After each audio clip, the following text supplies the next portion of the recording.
All right, Cyber Traders, welcome on back here this Friday. Final day of the week, final day of the month, final day of our calendar year. Great to see all of us here live inside the Cyber Group Trading Room. Chuck, Leda, Ari, who's been having a fantastic day himself. We have Leda, we have Michelle, we have Norman, Patrick, K, Lewis, Ron, Ray, all of us still joining us here live inside the Cyber Group Room. Great to see you all. And hey, if you're joining us back here live on social media, Facebook Live or YouTube, welcome on back. So, we got a lot to talk about here, folks. Normally, it would be a pretty slow day here heading into the close, heading into the end of the heading into the end of the year. That is, not a whole lot of opportunities out there, and at times today, that's been the case. At least the early afternoon was a bit of a snooze fest. But with the markets beginning to pull back, at least heading into the early afternoon, we had a couple of interesting opportunities on the way down. Then otherwise, we did have a really nice runner in the NTRB trade. Right now on the screen to begin is the NYMX stock. I'll be honest, this is one of the stocks that ended up acting so slow here, at least going into this meeting. Just the last minute before we started, there wasn't a single print filled on the tape. I thought this was halted. I was about to start off this meeting by saying, folks, I think this is halted off of news. That's not the case, but nonetheless, the NYMX ended up making a really nice pop for us, actually, heading into the late morning, really the early afternoon, as it broke out from like 125, 130, as you could see, pushed up towards over 150. 25-cent move for $1 stock. That's a nice trade. We see some stocks make these 100% moves at times, and those are the true home runs. But this is a home run too. This is a really good trade, at least this NYMX from earlier. It was trying to go back up right around 215, 220 Eastern, and that's what I was mentioning just before in the trading room, trying to inch back up to 150. It kind of stalled out right from there, though. So listen, it's not a high risk putting this on our watch list. It's like slow as molasses here, but I would rather us follow something a little bit more lively, something that has more momentum in either direction, up or down, heading into the afternoon. Hey, if this pops during our meeting, then I would love to put this on our list. All right. But the real runner that we ended up catching here today, it's number one still on the gainers list, so no better place to start than right from the top. We got the NTRB trade. So NTRB, I'll take a little time, folks. No coaching, no class later on today. It's the final day of the year. So I want to make sure that I have enough time to at least spend with you folks. And with that, the NTRB will do a full review of this trade. It was to say this. Throughout pre-market, we ended up seeing two big buying levels early before the market opened up. That means that we ended up seeing big orders from the ask of level 3 getting filled. That was at $7 and at 690, the two lines on the bottom of my 1 minute chart there. So it's to say that within the first few minutes, this ended up having a little bit of a chop fest. It had a tough time really trying to make that run, right? First 3 to 5 minutes, pretty difficult. Don't be trading the first 3 to 5 minutes. We always say that, myself and Fausto. Well, nonetheless, once this broke above 690, it held above 690. From there, and from that point, the rest was history. Just as far as this stock's run, it's the same that we talk about in Traders Talk every Tuesday. The more a stock goes up and up, you'd like to think the first test of a major resistance that it would fail. So what I mean by that, $9. I'll just throw the line there. Just once it broke over 9, false breakout, the first attempt. All right, well, what happened the next attempt?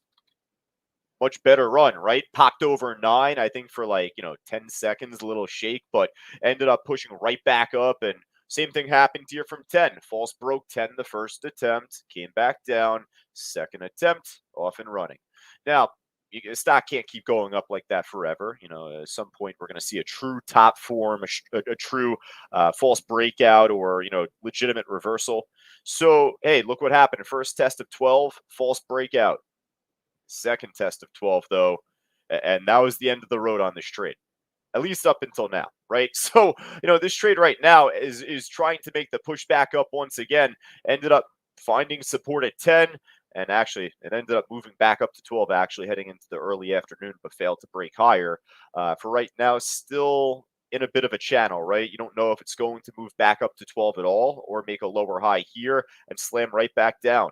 So I'll put this on our watch list just because, hey, it's relatively close to its highs, especially in relation to where it started from today, right? So for right now, we'll put this on our list, the NTRB. But hey, I mean, even on this, if this one by the end of the meeting, if this completely crashes back down, or if it gets halted down, as I'm going through this meeting, then I'll take it off the list. Simple as that. You got the warrants number 2. Fausto talked about that earlier during our audio commentary live inside our trading room. For all of us live on social media, Facebook Live, YouTube. Last time I'll say it for the whole year. If you want to join us live, go right down to the link on the banner below the stream. Just click the link there to get yourself started. But for all of us there right now, Leda, Patrick, Lewis, Ron, Michael, etc., we know what happens with a warrant here. A warrant will move oftentimes at a bigger percentage compared to the equity, but the warrant is much less liquid. Much bigger spread, almost impossible to trade at times based off of level 3. So it ended up making a really nice, pop parabolic move for the most part from like 2 all the way up to 450. But this is tough. This is just untradeable. So the NTRB is trying to go back up, actually, or it was up the second we turned away from this. It wasn't even at the end of the meeting. As soon as we turned away from this thing ended up just crapping back down.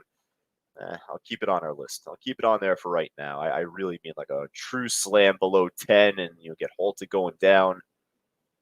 All right. So what we'll do, folks, is just continue. We'll keep going down the percent gainers and losers list. We'll see what else we got.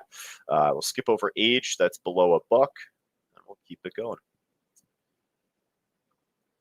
This UCL actually, let me expand the volume column here. I wouldn't have clicked this, just it's trading less than 500,000 shares, so just not really tradable based on our criteria. SYTA could be, but it's trending down, so there's not much really to write home about right now. The stock did make a pretty good move from earlier today. Took off after the market opened up from basically 320 up towards 4. Had a tough time breaking over 4. Ended up doing so going into the mid-morning. Ended up making a really nice slingshot actually from 350 up over $1 to 450 there. But right now, not a whole lot happening here.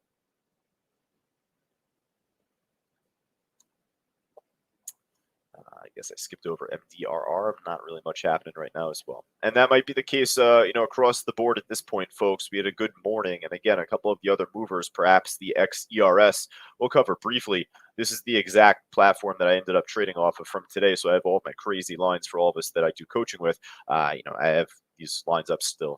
So the XERS trade ended up making a nice bounce after the open from 280. That was a huge iceberg level from what I recall heading into the market open. Ended up taking its time and finally made a nice pop over 3. However, it ended up having a tough time breaking over 315. 315 was a really strong level from the after hours yesterday. This ended up, opening up off of some halt. And what I did this morning with my preparation, folks, I ended up looking at on level 4, technically, the book map. I ended up looking at the CVP column and showing for all the volume traded throughout the after hours yesterday, we had more volume filled at 315. So with that, I ended up putting a line at 315 on my chart. Look what became the top. So right now, this trade right now, not a whole lot happening, but I wanted to at least, go over why I have these lines here.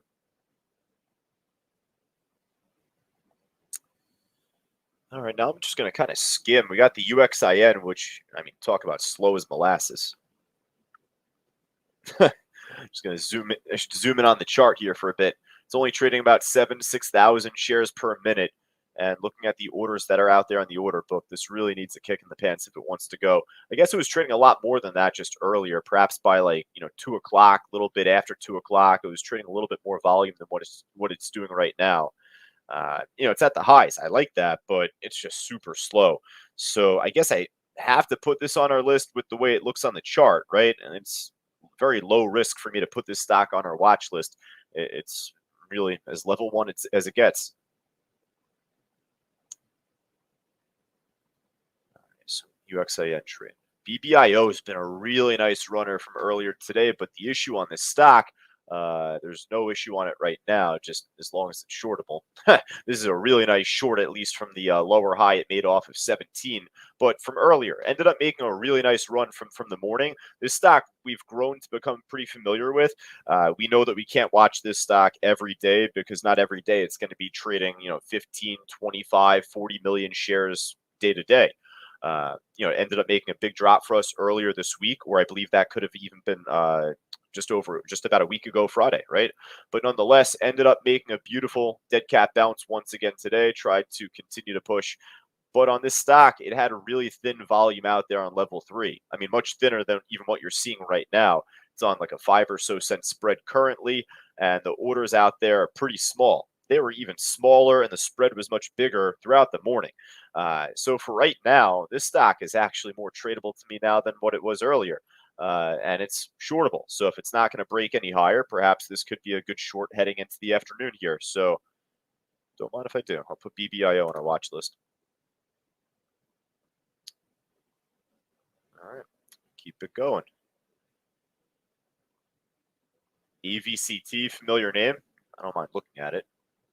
This one's also like really slow, right? I mean, at least UXIN had a cleaner trend, smoother trend throughout the morning into the afternoon. You know, we know the AVCT trade, and it technically wouldn't hurt us putting this on our watch list. But I want to see if there's anything moving just a little bit faster here. Boils and ETF. I'm not too particular about the ETFs in general. CELZ, I thought this had thin volume just earlier. I guess it filled in a tiny bit, but not a whole lot happening now. Dropped off from the high it made. All right, so we'll hop over to the loser side, folks. We'll talk a little bit about Bitcoin at least before we finish up. Ended up dropping off a little bit more, which as of right now, I'm a fan of. So we'll talk about that in a bit, where I'm looking to buy maybe a coin or so that I'll introduce you to if I haven't already. But we'll keep going on the loser side first. Not a whole lot that's down big. Everything is hard to borrow. So that pretty much eliminates all of those stocks, to be honest with you. Unless if there's something that's making a much bigger push that I don't know about. In that case, let me know. But I think that otherwise, sheesh. Folks, it is slim pickings out there on the losers list. Anything that is easy to borrow is either too cheap or too expensive. That's it. Like, I'm not going to trade NVAX. I'm not going to try and short a $2 stock. Normally, I wouldn't, at least. All right, so folks, I need your help here. Let me know if there's anything else up, down, left, right, more than 5%. Just before we finish up, I'll talk a little bit about Bitcoin. Type everything in the chat board first, or as I go through, and I'll come back to the chat board here at the end.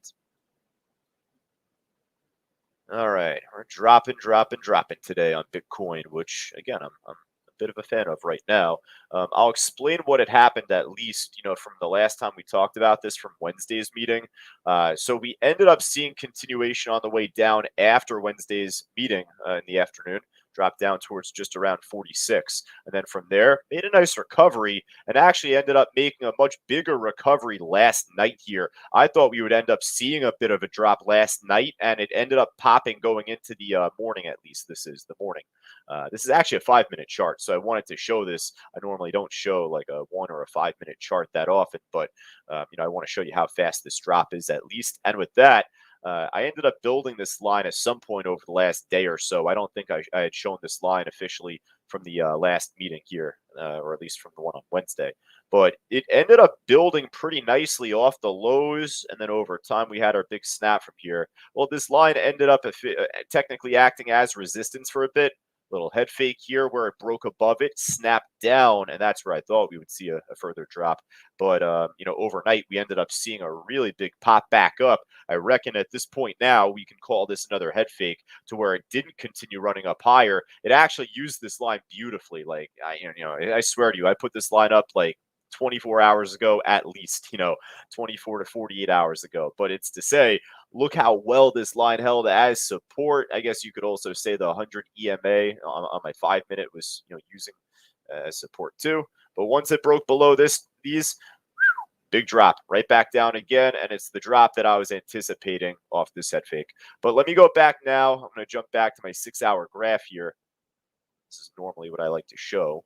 And I have a couple of other things to mention here. So, it was building a pretty steady trend off the highs, and I could probably redraw this going into next week, maybe off certain lows even. But nonetheless, these highs were holding pretty slick.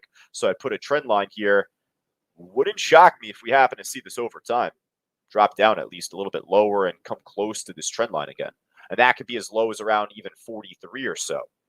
I told you folks a week ago, 2 weeks ago, I was looking to try and buy around 44, 45, and I really haven't since. So at least at this point, this could provide a really good buying opportunity, not just for me, but for anyone else that may have been watching this meeting over the last many months and thought that Bitcoin was up too high. You see this drop off as much as it has from 69,000. All right, well, this could be a very good buying opportunity here coming up, as it was at least, off this big shake and, so forth. But if it's not going to break higher, if it's not going to, begin to hold support off of these moving averages or the 100 here at least, then I'd like to think, well, eventually it's going to break lower, right? And that's what I'd mentioned at least last week here. I said that we were going to have turbulence here at this point off the 2 and 500.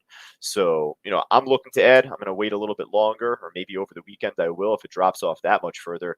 We'll see what happens. Now, one coin I do want to introduce you to, I probably made mention of this back when it was like below $1 months ago, and I haven't really since. I trade this more than anything, but FTM Phantom. This is pretty close to all-time highs again, or at least it was from the last week or so when it pushed back up.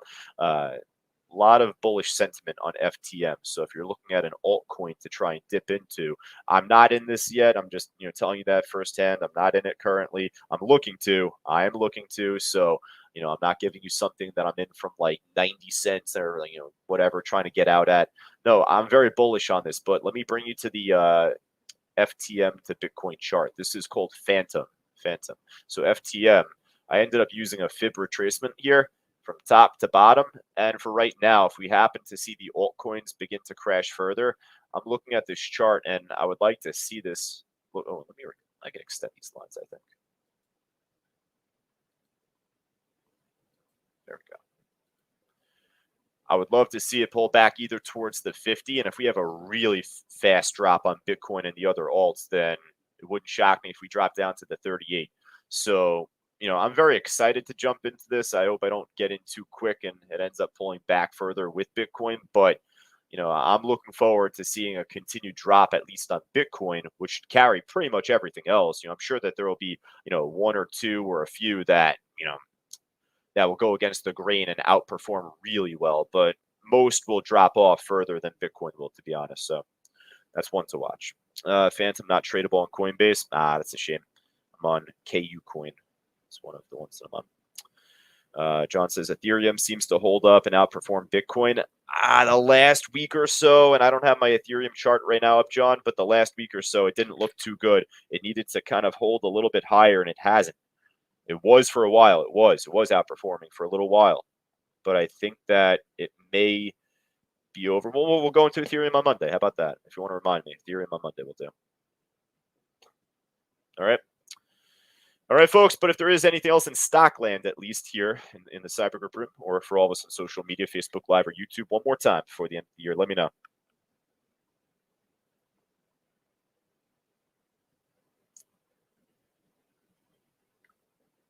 Oh, I'm sorry, Scott from before. I'm looking at the chat, going from bottom to top. I missed out on Scott's comment. ENSC near the high of the day. Too spotty of a chart right now. Just points of inactivity. Not a whole lot happening there.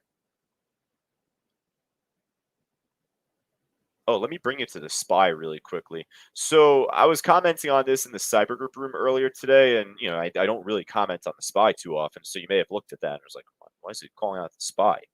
Obviously we're not trading the SPY. It is a $476 ETF. But this, of course, is going to be our guide for the market. You could also look at the S&P itself or, the Dow. I personally like to focus on the SPY. That was probably just from years ago. And, just never really focused on much else since. And that's okay. But it's to say, at least in terms of volume and in terms of our strategy of following the big money. All right, well, I have this line here at 476.16, and trust me, I don't expect this line to be a perfectly strong support resistance line. Not every level is going to hold perfectly, but it's to say that this is yesterday's closing bell print. So if we're going to see continuation in the market in any direction, it has to break off of that line and run off of it. So for as much volume as we had at the close yesterday, it ended up beginning to pull back below the 476 line, 476.16 to be exact, right here. And I thought we were going to have a bit of a drop at that point. Well, ended up pushing back up, made a nice pop back up, and, well, failed to continue.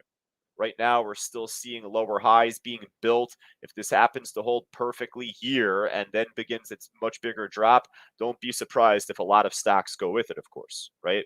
And then Bitcoin too, likely. All right, Bitcoin officially just broke under 46,000. Happy camper here. I think that's just about it, folks. We got 2 stocks on our watch list. Oh no, I'm sorry, 3. We got 3 stocks now at this point on our watch list. I forgot about the UXIN, but this, I mean, this is tough to watch here for right now. This is as slow as it gets for the meantime. All right.